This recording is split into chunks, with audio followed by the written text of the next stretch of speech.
By subscribing today, you get the Fisherman Magazine every week, the chance to enter the Dreamboat Challenge, and unlock the great features of the new Fisherman website.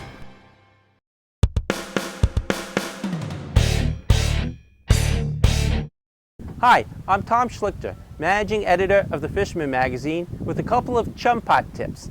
You know, the quickest way to get fish around your boat when you're at anchor is to chum. You could use bunker, you could use crushed mussels, ground clam, it all works. But a couple of little tricks will help get those fish there even quicker. Strong currents really cause major problems for chum pots, so you need to take a couple of actions to make sure that you keep your pot right on the bottom. For starters, use a thin string or thin line to attach to the chum pot.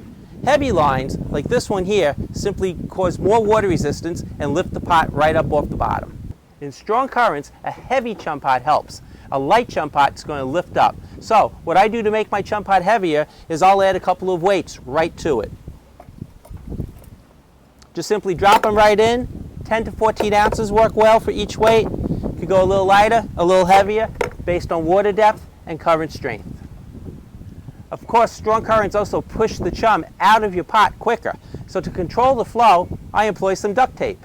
Wrap a couple of strands of duct tape right around the chum pot. The more you wrap, the less water will pass through and the less chum you'll dispense. If it gets to the point where the current slackens, you can always open up the chum pot by simply removing a little bit of the tape. That'll work just fine for about halfway through a tide. This will save you money because it'll save you chum.